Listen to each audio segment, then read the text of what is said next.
escalation of It's got beer float ice cream, a creamy vanilla flavor. WDXI and Cool 1. And we estimate that the reconditioning industry is a $5.4 billion industry. Reconditioning has been going on for a long time. So it's either very few dealerships still do it 100% in-house. It seems like the majority of dealerships outsource it.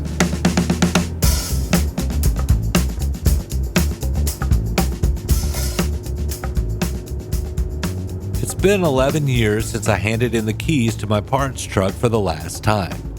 But for 13 years, I spent my daylight hours, and more often than I preferred, some of my nighttime hours, managing territories and delivering collision parts to body shops and dealerships. You become tunnel visioned on the task at hand. Dealerships are abuzz with activity on a daily basis. You learn to tune out a lot of the things going on around you because you have a schedule to keep. But because I was in the collision industry, I definitely noticed the third-party auto glass installers and paintless dent repair technicians on the lot, because that was business that I wasn't getting. But I must confess that even with 13 years of boots on the ground experience under my belt, I've never really thought about how huge and important the reconditioning sublet industry is, especially since the pandemic. That is, until I had a conversation with Randy Kobat.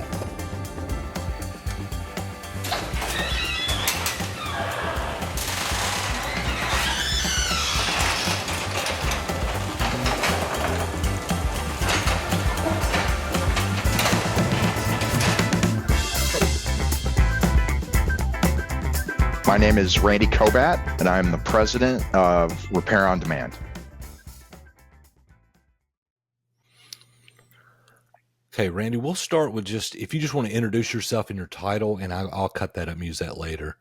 Sure. My name is Randy Kobat, and I'm the president of Repair on Demand. Awesome. As much as you want to get into your background, what led you here, just free form, man, just go. Yeah.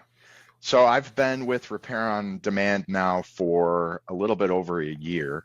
I joined in May of 2023. But I've been in automotive technology for the last 25 years.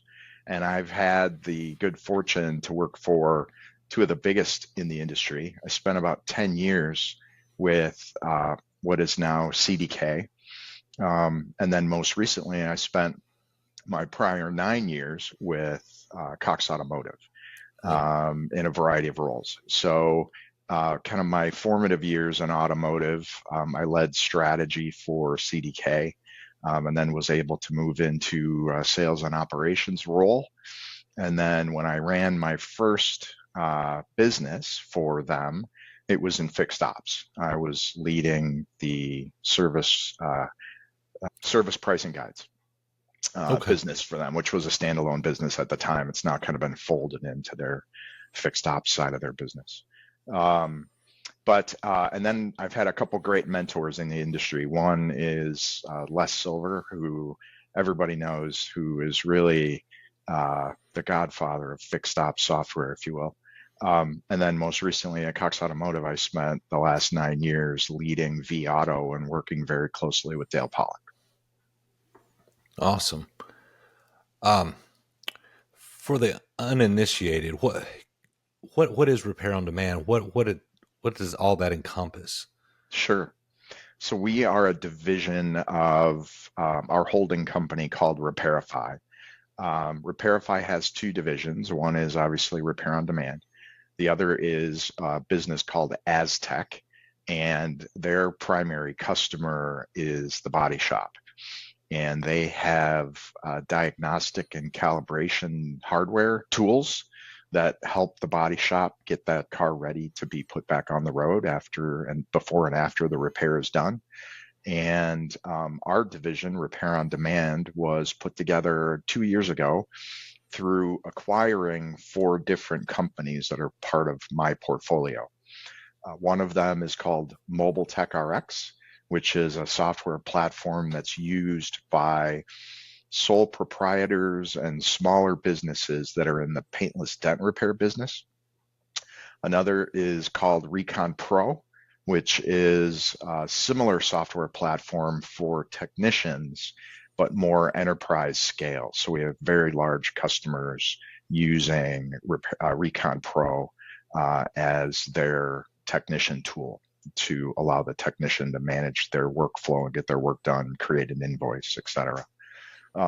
We also have an inspection business called OneGuard Inspections, which is really the market leader when it comes to third-party warranty inspections and post-sale inspections and arbitration inspections at auction.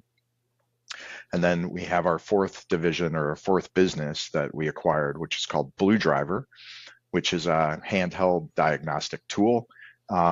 The majority of that business, we sell 12 to 15,000 a month through Amazon to DIYers. And then we also have a commercial grade product that we sell directly to auctions, dealerships.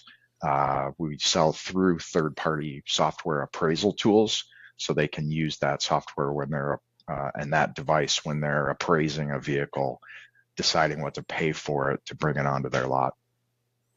And we're bringing all these businesses together because we want to create a market network for car repair. So we've got 16,000 technicians using our software that I mentioned. We have a lot of customers that recondition cars, and there's a ton of inefficiency that happens in between that job supplier and that technician doing the work. And we think we can create a more effective and efficient process. So we're bringing these capabilities together and bringing a new offering to market in June with our first beta client. Awesome. And we're going to get into a lot of that, the BlueDriver and a lot of the things, repair on demand. You mentioned body shops and paintless dent repair. I don't get to talk about that much. Sure. But I spent 13 years in the aftermarket crash parts. I worked for Keystone Automotive, which was acquired by LKQ. Oh yeah. I did that for 13 years, and I don't ever get to talk about the body game anymore. And but that we may come around to that as far as subletting later, because with overhead and everything else, some of the best body shops in my town were at franchise dealerships. There's a Honda here now that just, but it's not the model as much anymore. We'll get into that later with subletting, because I know that helps with overhead for sure, but I could see where the inefficiencies would abound. Yep. But anyway, I said all that to say that I was in that game a while on the ground, and I had buddies who would do windshield replacement. And of course, that was always outsourced. Well, not always, but some of your smaller guys would try it, but nobody really wanted to mess with windshields, Yeah, right, exactly. But I'm somewhat familiar with that game, even though it's been a minute. I've been out over 10 years, but yeah, it's fascinating. It's my first experience on the body shop side as well. And what's interesting is you look at the reconditioning process of vehicles to get them ready to be resold. And 10% of the work requires body shop, like major damage that needs to go to the body shop. But then you look at their business model, and they don't want to be asset heavy. And so they actually outsource 80% of the work that you bring the car to the body shop to get done by the body shop. A lot more than dealers do, quite frankly. Yeah. Yeah, there's a lot of, with frame machines and everything else. I did that every day and was inside, and they used to be anyway. Again, I'm not as familiar with it anymore, and they seem to be kind of going away. But, an actual body shop that has almost a factory like production on how they get cars in and out. And of course, the pressure was always on us because of insurance jobs. Got to get this car out by this time, because we're paying for a rental. And, and if I screw up on my end and bring them a brand new hood that's beat up, I heard it. Yeah. Yep. No, I totally, I get it. I heard it every day. Yeah. And it's interesting. I think, you see things ebb and flow. But our industry, automotive, moves kind of slow compared to other industries. And so, it hasn't changed much since I entered into the industry 25 years ago. There's about a third of dealers that have their own body shop. 30, I think the last number I saw was 37%. So it really hasn't changed much. And it's really the more sophisticated dealers that treats each part of their business as its own profit center. Yeah. It's not just sales, right? They break it into sales and F&I, and then they also look at fixed ops, reconditioning as a profit center, quite frankly. They look at body shops. They have big parts distribution components of their business outside of just what they use internally. So that's about a third of the market that operate that way. And body shops are complex businesses that aren't easy to make profitable. And so I think that's why it kind of stays about the same. Yeah. Can you give a general background of what's going on? I am fascinated with the whole COVID thing and how it changed everything. And then watching used car and new car, obviously supply chain issues, but just maybe a 30,000 foot view of the used car market and how it affects franchise dealerships. Yeah. I think we're going to look back on COVID as kind of, there's going to be case studies done that you're going to study in business school about what happened during COVID. And it's been great as kind of a student of business and of the industry. It was a fascinating time to live through and now look back on. So I was leading Viato at the time during COVID. And it was the first time in anybody that I've talked to in their career where a used car was an appreciating asset. And when you think back on it, it makes sense, right? So during 2020, even into 2021, we under-manufactured new cars based on demand by about 8 or 9 million units. And so the immediate impact in 2020 and 2021 was used cars became the bread and butter of dealerships. And so, and dealers, quite frankly, didn't have to be really good at executing on the used car side because consumers couldn't find good quality used cars and they couldn't buy a new car. So they were paying astronomical rates for whatever used car that they could get their hands on. And now how that is impacting our business today is those 8 to 9 million units that we under manufactured would now be coming back to the market, about a third of them, as they would be coming off their 3-year lease. So it's still creating supply challenges for the used car side of the business. And so one of the things that was really interesting during that time was dealers expanding the channels by which they found good quality used cars. So those that were really good at buying cars out of service, really benefited from that time because they still had the ability to buy cars out of service. And dealers that weren't doing that started doing that. Off the street purchases by looking at Craigslist, Facebook Marketplace, consumer listed cars on Auto Trader. I was also at the time leading Kelley Blue Book Instant Cash Offer, and that business really grew tremendously during that time as another source of good quality used cars.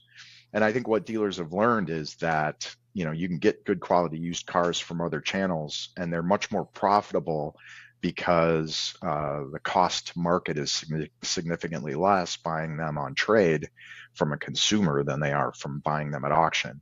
So I think that is here to stay. It was interesting. We saw Carvana at the time. They were spending more dollars advertising that they would buy your car than they were the fact that they could sell you a car as well. Right. Yeah. Yeah. That whole deal is fascinating. I was in the grocery business when COVID hit, so that was a whole other. Yeah, that's it very affected affected everyone. We kind of touched on this a little bit, but the sublet repair industry, like I said, I've seen some of that firsthand in my experiences.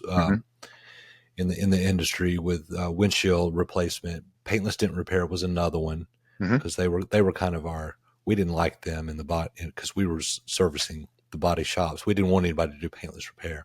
But what are and I imagine since COVID, maybe and now we have a different issue with interest rates and everything else.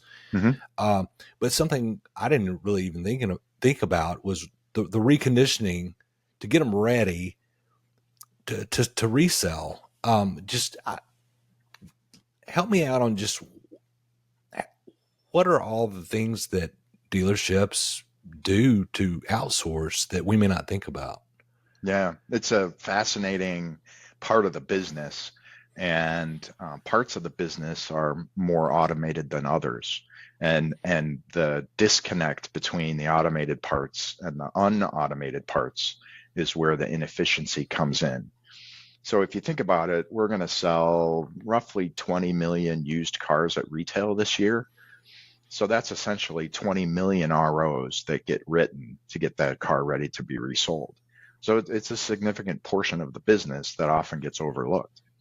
As I mentioned, of those 20 million ROs, about 10% of those, in some cases even more. I was chatting with an independent dealer in the Boston area recently, and he said it's up to 40% of his cars that go through reconditioning. But on average, it's about 10% of those have major body work and need to spend some time with a body shop. The other 85, 90% go through in the franchise world, go through the service department primarily. But in that body shop scenario, as I mentioned, when it goes to the body shop, 80% of the work is outsourced by the body shop. And when it goes through the dealership, after the service department does their portion of the reconditioning work, there's still about 25% of that work that gets outsourced. And where the big disconnect comes in the franchise world is that the service department is really good at getting their part of the work done. And then the used car manager typically is responsible for getting the detailing, the wheel repair, the PDR, that third party technician, that part of the work, the sublet work, he's responsible for managing that. So many times there's a disconnect and there's just poor communication overall across that whole ecosystem. I don't know how that works as far as how people get paid doing certain things, but does the service department like doing that, or would they rather pass all that off if they could? I mean, does that gum up the works, or how does that? Yeah, I think the best reconditioning dealers don't treat reconditioning as a cost center. They do treat it as profit as well. So you get the profit from labor, you get the profit from parts. So many times a reconditioning internal RO for those dealers that treat it as a profit opportunity are making 40% gross profit on those 20 million ROs. So it can be a pretty lucrative part of the business. And the best performing dealers, charge the same labor rates and really have it working as a kind of a used car factory, if you will. Okay.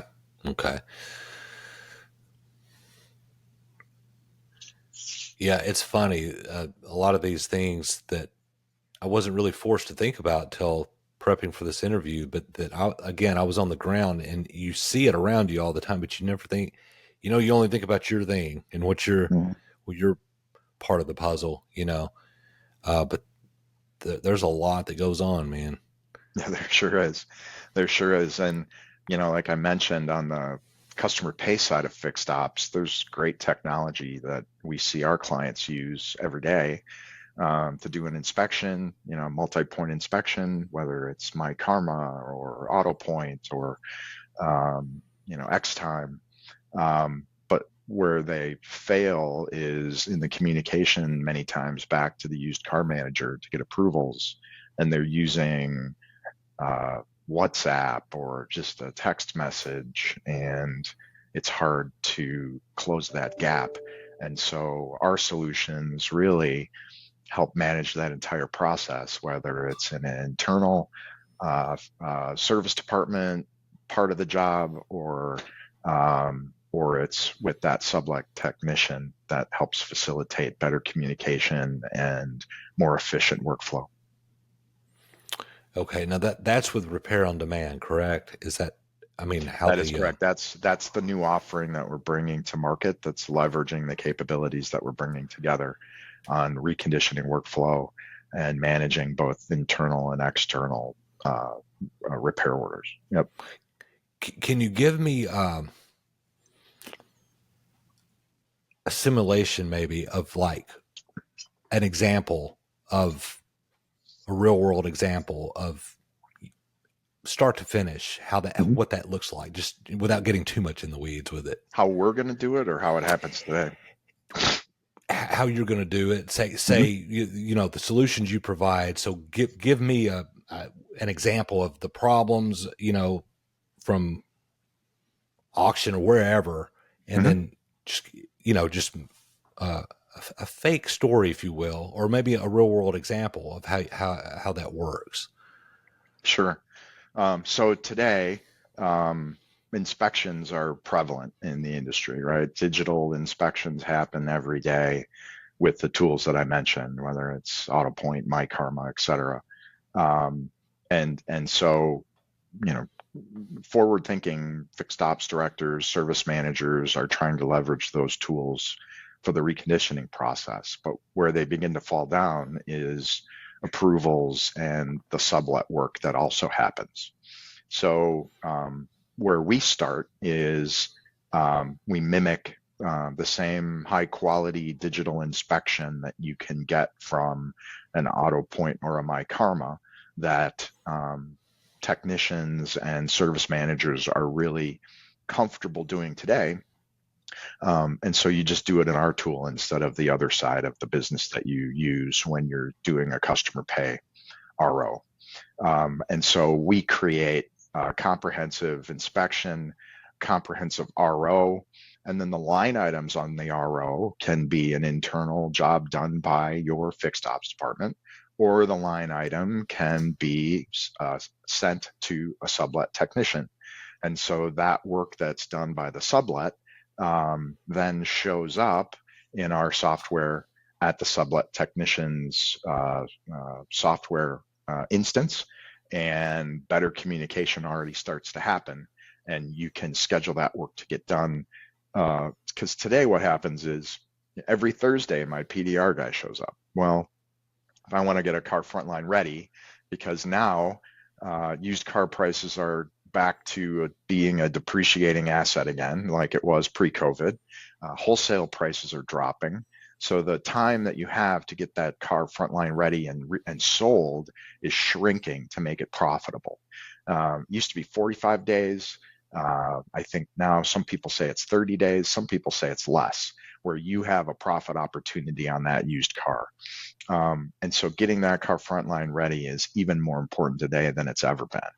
And so shaving off a few days here and there, because today's Friday and I want to get that dent popped by my PDR tech before a week goes by, you can communicate more effectively and efficiently if that technician has time to come back to the dealership before his next normal arrival day of Thursday. You can get that done and create faster turnaround. Does it allow them to shop for possibly another? I mean, not trying to not give the guy business, but if he can't show up, are there options for him? Yeah, so we start with their existing network. And so we start as our value proposition around making your existing partners more effective and efficient. And then over time, as we work with our clients, we give them the opportunity to see the metrics around how their sublet technicians are performing. And then we might have recommendations in their area that are technicians in our network that might be able to perform better given the history that we have on how they're performing for our other clients. So we can make those recommendations if they're interested in looking for alternatives, or we can give them the data that they need to have good accountability conversations with their existing sublets. Yeah, I guess because if the window is shrinking, everybody has to tighten up their game, right? Absolutely. I mean, something's Absolutely. got to give at some point, right? You Mm-hmm. know, yeah. And I love my franchise clients, and I've been in the industry for a while, but I have to say, and maybe this is a challenge to my franchise friends, the best performing reconditioning dealers are independents, because they've really created that used car factory. And in the largest independent dealers, the most sophisticated independent dealers have created standalone reconditioning centers where that's all they do. The biggest of the big, CarMax, right? They've got independent reconditioning centers that are responsible for reconditioning cars for multiple lots. And, we love to see best performing dealers really leverage the technology to be successful. Yeah, I keep talking about franchise dealerships, but I guess the independents would be this would be the biggest end user for you guys, I would think, because they don't have the facilities, right? Mm-hmm. Yeah, we have a lot of independent clients that use our technology, especially the independent sides of the large publicly traded franchise stores. Perception is not always reality. And, there's this perception that the dealerships are more expensive for everything. And IntelliCheck kind of confirms that that's not the case.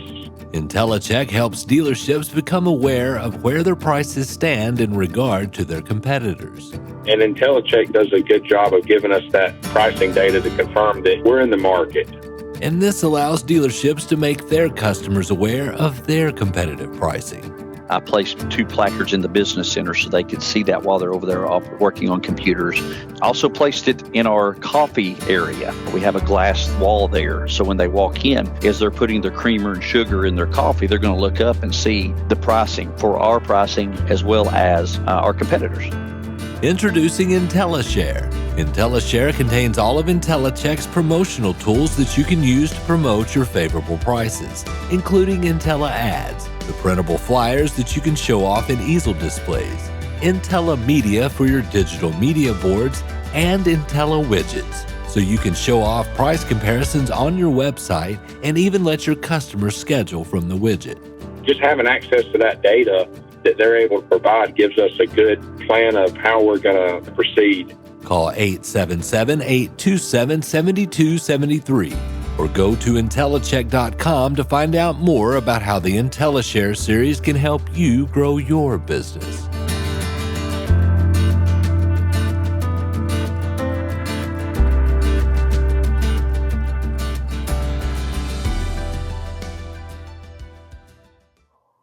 Well, I think it goes back to what we were just chatting about. So if you need to get a car frontline ready faster, but your PDR tech only shows up on Thursdays, and your normal PDR tech can't show up till next Thursday as planned, but it's Friday, and you want to get that car done and on the lot frontline ready faster, maybe there's another PDR technician that we can connect you to that could get that work done Monday.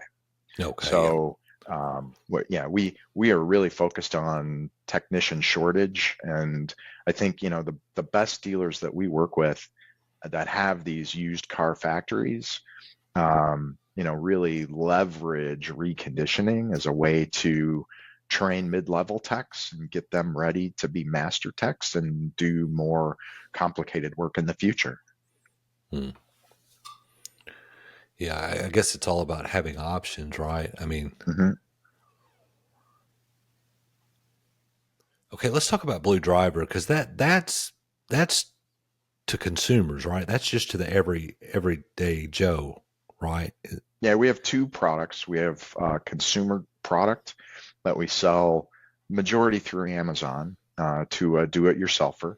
Although we do know that we have dealers that buy that product via Amazon. And then we have a commercial grade product called BlueDriver Max that one has 9 pins, the other has 16 pins, so we can get more information out of the car with the 16 pin device. on the commercial grade side, and then it's integrated with our mobile phone app, and you can also integrate that with other tools that you might use. So as I mentioned, the 16-pin commercial grade product is integrated with certain appraisal tools, so you can run the diagnostic on the car before you decide what to pay for it and see, that check engine light, it really is a problem. And so it's going to be a very expensive repair for that transmission versus the fact that the check engine light is on because my Sirius XM radio subscription expired. Right. Right.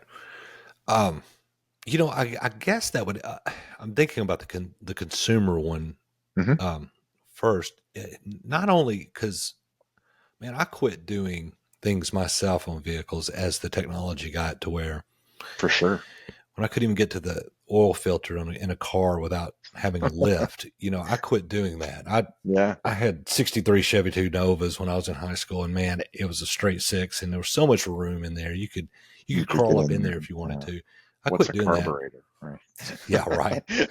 Yeah. A choke. I had the manual choke on one of them. Yeah. Exactly. But I think just as a consumer thinking,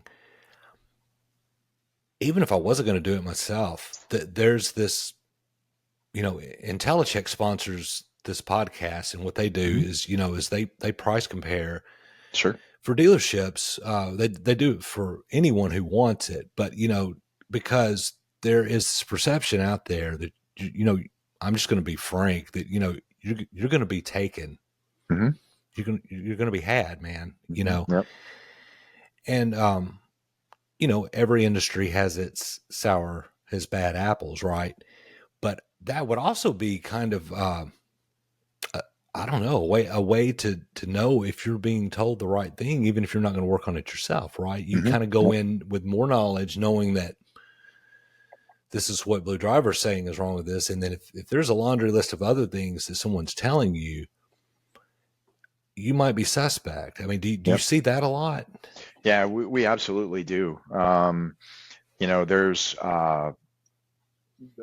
the car today is more complicated than ever, and there's more software in the car today than mechanical parts.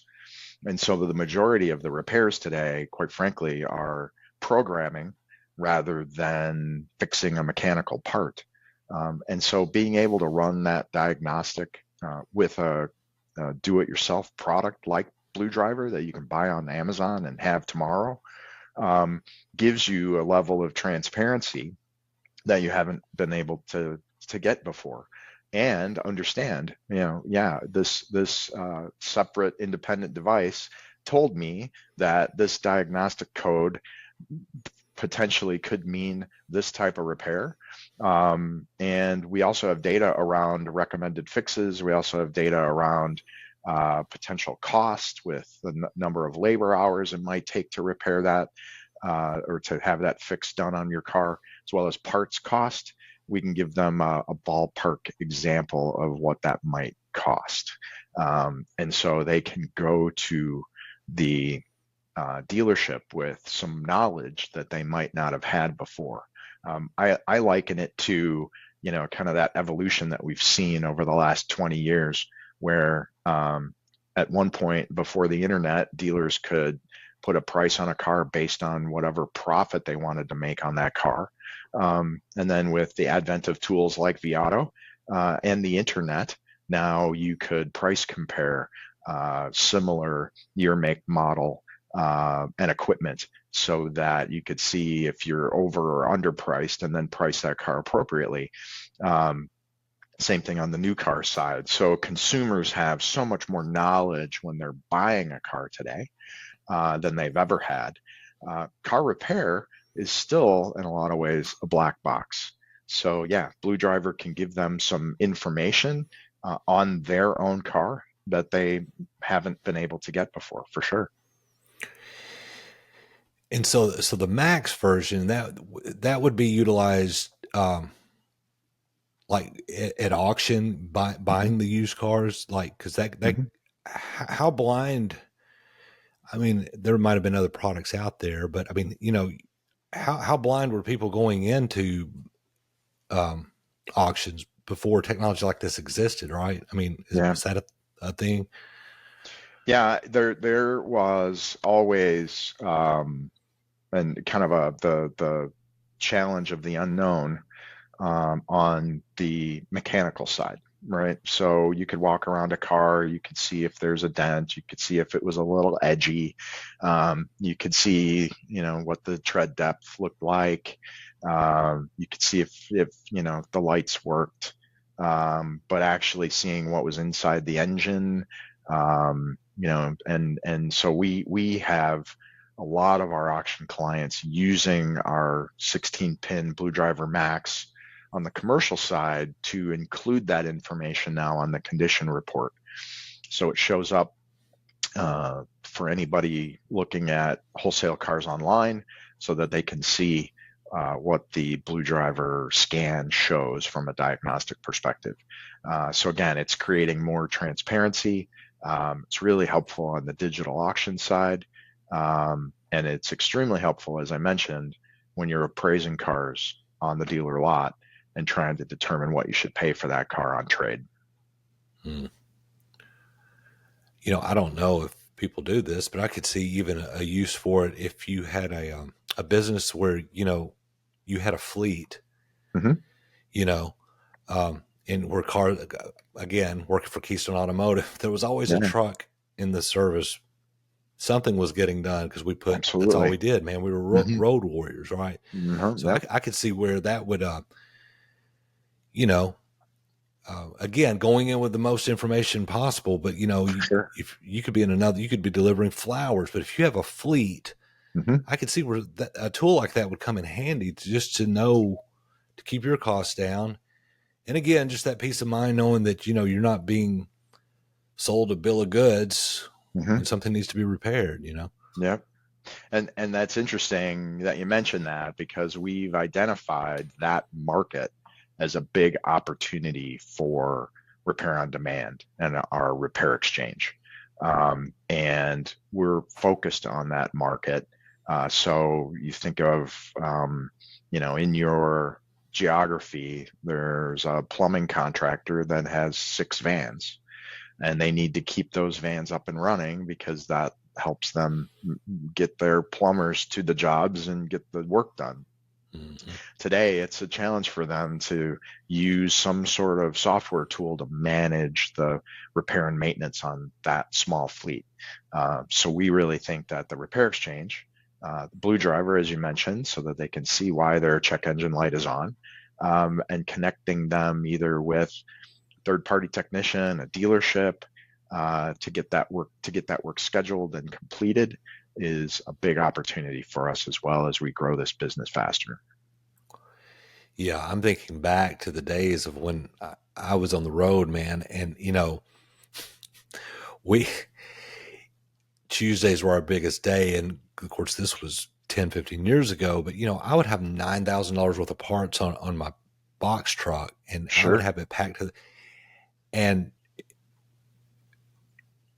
if we thought we could get back to the store that day, we were going to deliver those 9,000 parts, So if you had a tool like that and it's not something major, but you could kind of just self-diagnose it with the tool, and you'd be like, okay, yeah, you're good to get out, but let's get it in the shop when you get back, kind of thing, versus getting out and getting stranded on the side of the road. I've done that as well.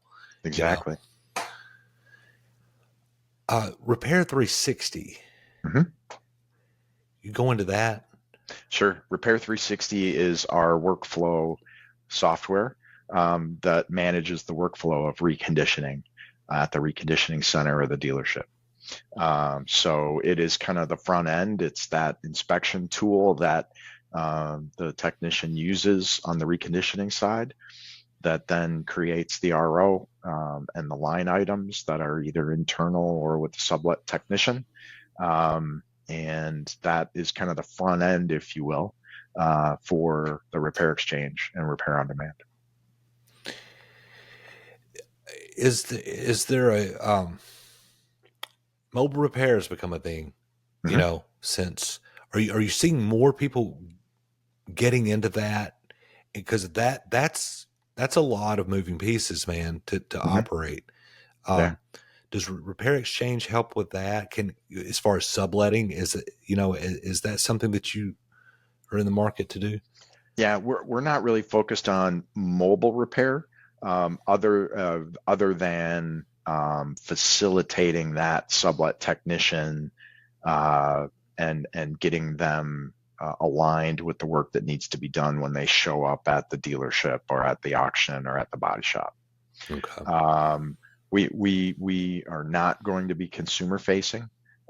We've had a lot of debate on whether or not we should be, but we're really focused on business to business repair and getting cars repaired, not just sending leads to businesses like an Angie's List or something like that.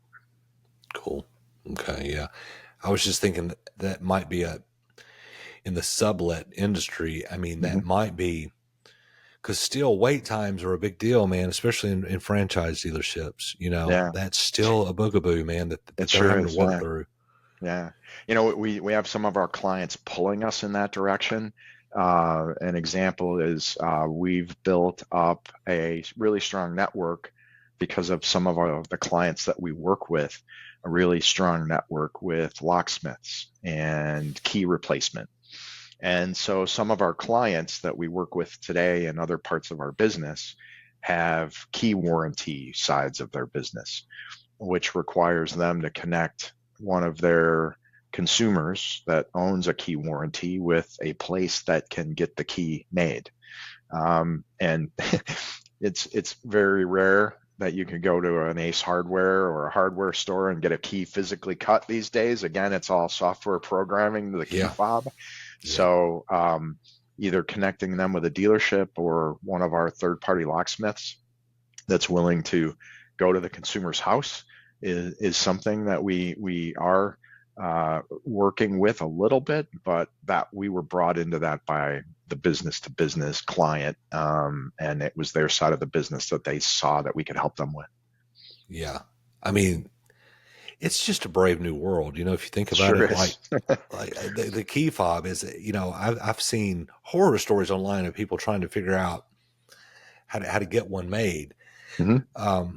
And I mean, that's technology, man. It's great. It's great when it works, but then, but another thing that's good, I guess, is that it opens up it trickles down and opens up all these other opportunities for business. I mean, Yeah, one of the things that is one of the fastest growing service types that we're involved in is the ADAS calibration. So, the systems that are on the cars today that are safety oriented, backup cameras, lane assist, lane change assist, sensors around the car that really work tremendously well and help make driving much more safe. But those things get out of alignment really easy.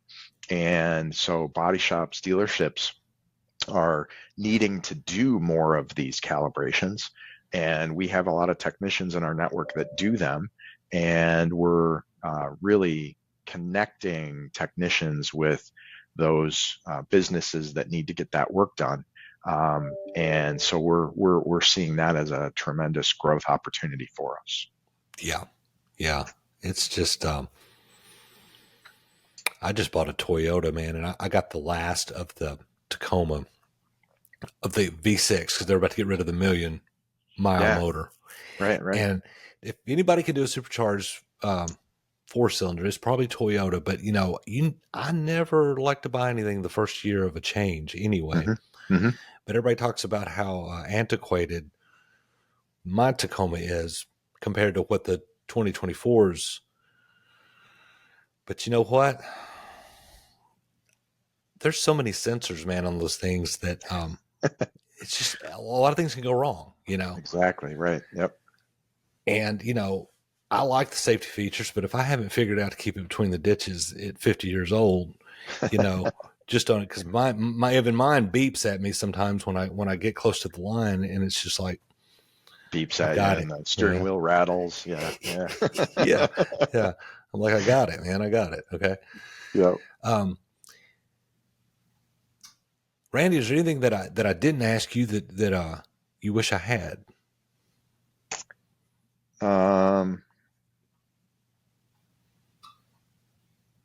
Yeah, no, I think we've gone through some good stuff, for sure. Yeah. Cool. Well, any closing thoughts you want to make again, this will be cut up. If not, I've got Yeah, plenty sure. I've got plenty to use. Yeah, I guess the only thing I would share is, um, getting a car frontline ready faster has never been more important. Used car values are depreciating, and getting a good quality used car frontline ready and ready to be retailed, is really kind of an important part of the business, and hasn't been a big focus of a lot of dealers. And we're really excited about the space and the opportunity and bringing our capabilities together to create a solution that we think really is highly differentiated from other things that are available in the market today. Awesome. Randy, I'm gonna stop this thing. Okay. And we'll watch it count down. And I appreciate the time, man. Yeah, Brandon, this was great. I appreciate your time.